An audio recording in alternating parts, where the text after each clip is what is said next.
If you're PCSing to Fort Bliss or moving to El Paso in the next year, watch this video first. If you're feeling nervous, stressed, or overwhelmed about moving to El Paso, trust me, you're not the only one. I work with military families every single week, and almost everyone arrives with the same questions and the same rumors. And I'll be honest with you, when I moved here in November of 2023, I had the exact same fears you probably have right now. I heard the cartel rumors, I heard the crime stories, and the don't go to these neighborhoods kind of comments. All of it. I was honestly expecting the worst, but once I got here, I realized it was nothing like I had imagined. The city, the people, the neighborhoods, and that's exactly why I'm making this video, to give you the real local perspective I wish someone had given to me before I moved to El Paso. So without further ado, let's get into it. Let's start with the big one, the rumors. If you've been on Reddit or Facebook groups, or you know someone that's lived here before, you've probably heard about cartels, drugs, and crime. But here's the reality. El Paso consistently ranks as one of the safest large cities in the entire United States. Day-to-day life here is calm, family-oriented, and honestly pretty quiet. Is it perfect? Absolutely not. No city is. But the idea that you're moving into a dangerous environment is simply not true. In fact, there's actually a lot of police presence. If you've been to El Paso, you know there's a lot of street cops out at all times. Honestly, one of the strictest cities when it comes to enforcing speeding, enforcing DUIs, and enforcing just regular laws on the road. So that is just one example of how this city creates a safe environment for families and for you if you're moving down here to work. Now let's talk about what it's actually like to live here, the pros and the cons of living in El Paso. I'm just gonna rattle off a list, so keep in mind, this is not gonna be everything, but what I can come up with that's gonna be a good fit for El Paso overall.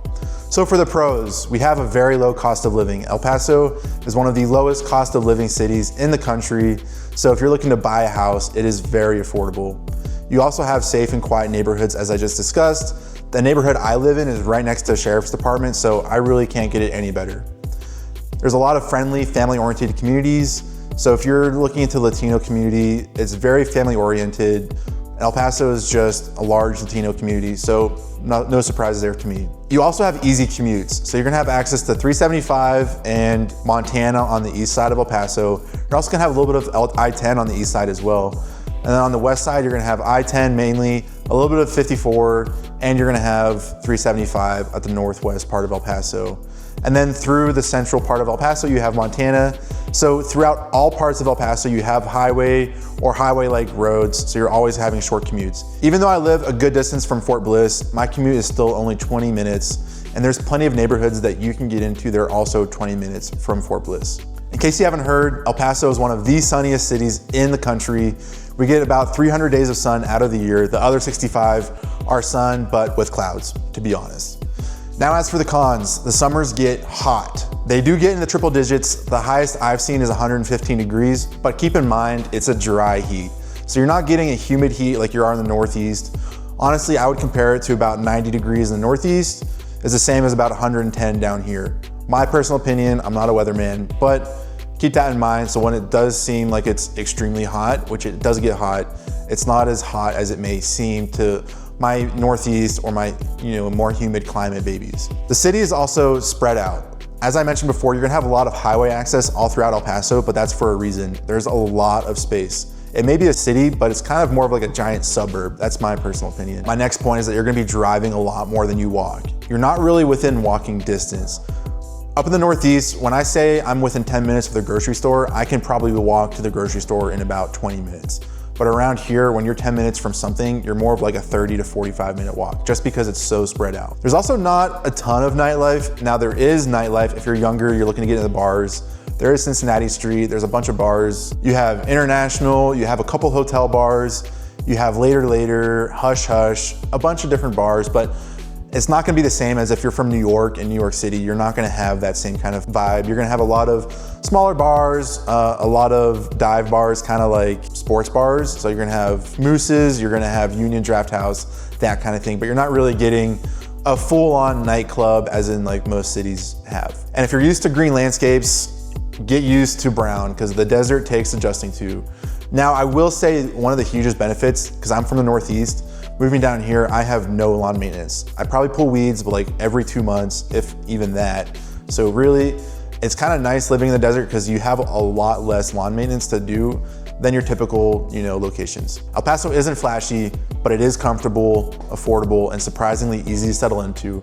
I am a prime example of someone that meshed into this neighborhood very well. Now for my next section, I want to go over where military families actually live. Now, these aren't specific to just military. It's just where a lot of people tend to congregate towards. You're gonna get a lot of military moving to East El Paso. There's a lot of construction going on here. There's a bunch of newer homes. There's tons of shopping and restaurants. And you're about a 15 to 25 minute commute to Fort Bliss, depending on what part of the East El Paso location you live in. And like I said, there's gonna be tons of shopping. I live in the Desert Sands neighborhood, which is right next to 375 in Montana. I live right next to Lowe's, Walmart, Dunkin', Starbucks, Panda Express, a car wash, Olive Garden, and the list goes on. So just some stuff to consider for East El Paso. You also have Northeast El Paso. This is typically your closest location to Fort Bliss, depending on what part of Fort Bliss you live in. You also have the most affordable part of El Paso in the Northeast. There's also affordable locations in East and West and Central, but the Northeast is overall a very affordable location, and there's a mix of older and newer homes. I see homes that are worth living in for a military family anywhere from about $185,000 in the Northeast, the whole way up to about $350,000. So you have a wide spectrum of homes, just some stuff to consider as you're picking the Northeast. Now, if you're looking in the Northeast for a new construction home, they do have a really cool neighborhood that has a lazy river. So if you're looking for a cool feature, that's something to consider. Now, I already mentioned the East. Now there's also the Far East and also Horizon City. These are two different locations than just the East location.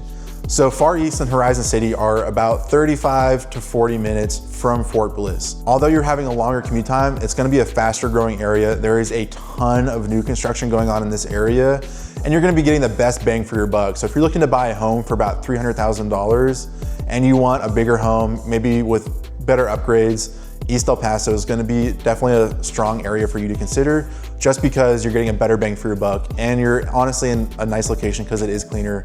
The only downside is that you're gonna be a little bit further from central El Paso or Fort Bliss. Now, the last location I wanna go over is the West Side.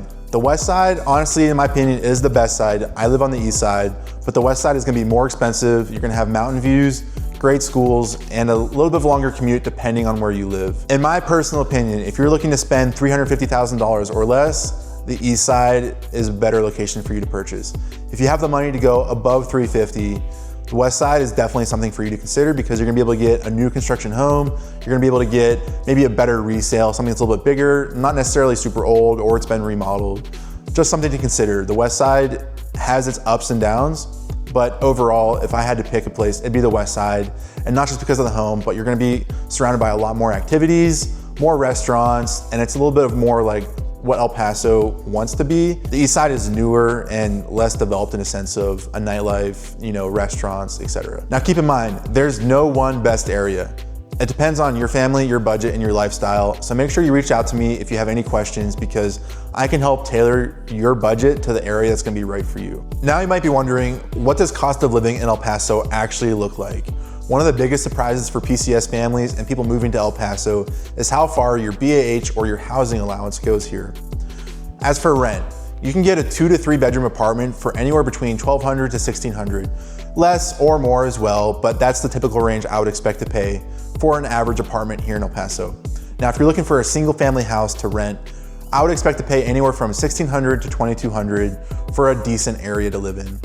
Now, when you're going to buy a home, this is where things get a little bit trickier because it's gonna depend on how much cash you bring to the table, if you're using your full VA loan, FHA, etc. So there's 1,000 different scenarios that we can create here. But for a starter home, we would expect to pay around $220,000 all the way up to $280,000.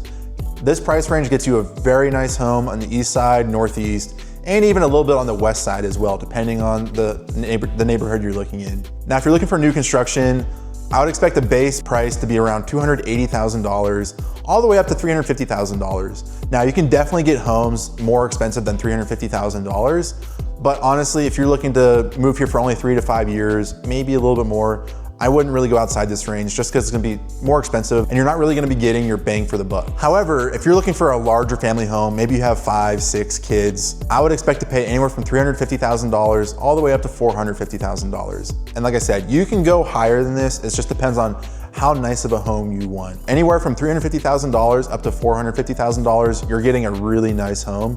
So honestly, I wouldn't always recommend going above that just because you can get a great home for this price range.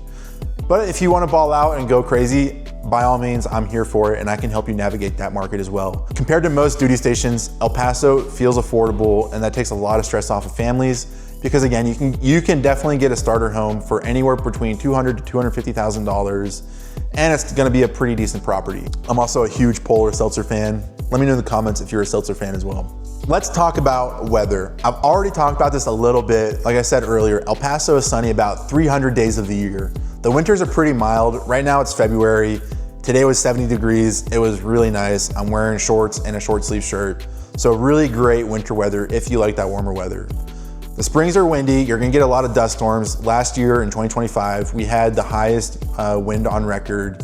We had the highest amount of dust storms on record since like the early 1900s, so keep that in mind. Definitely not getting snowstorms, but you're gonna be getting dust storms in the spring. Summer though, the summer is hot, triple digits are normal. You're gonna be seeing weather between 100 to 115 degrees between late May to early August. After August, it starts cooling off, becoming the February weather where it's about 70 degrees and more bearable for your average person. Most families adjust quickly. I'm from the Northeast where I'm used to the humid weather, the hot weather, and down here, again, it's a little bit hotter when it hits 115, but at about 105 to 110 is what feels comparable to like New York or maybe Boston. Let's talk about the El Paso airport situation.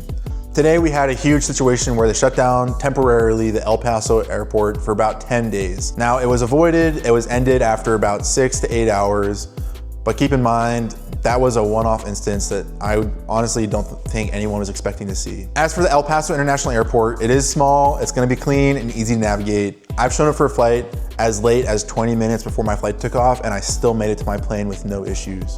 You won't get a ton of direct flights, but connections are simple and the airport is never overwhelming. You're gonna be connecting a lot through Atlanta, Dallas, and Denver, maybe a little bit through Las Vegas as well. So keep that in mind. You're really not getting a lot of direct flights, but there's a lot of connections. Most families love how quick it is to get in and out, especially compared to big city airports, but the payoff is gonna be that you're getting connection flights and they're being a little bit pricier as well. I would expect the average flight to cost about $500 if you're paying in advance. Now, what surprises most PCS families? Now let's talk about what surprises most PCS families. Here's what I hear over and over again from families after they settle in. It's way safer than people said. The food is incredible. Another video about that. People are friendlier than I expected. The desert is actually beautiful. I didn't realize how far my money would go to buy a house here in El Paso, and I thought I'd hate it, but we ended up loving it. El Paso grows on people. I honestly hated it when I first moved here. I didn't expect to fall in love with it. It's not perfect. It's not gonna be New York City, but you're getting a very affordable location. You have access to all over the city. You have flights that are easy to access through the airport that is downtown. You have sunny weather all year round. You have low maintenance in the yards. You get beautiful homes. And of course, you get great Mexican food, so who's gonna complain? If you're PCSing to Fort Bliss or moving to El Paso and want help figuring out neighborhoods, commute times, schools, or what your money can actually get you, that's exactly what I help military families with every single week. Whether you're renting, buying, or just trying to get your bearings, reach out anytime. My contact information is in the description.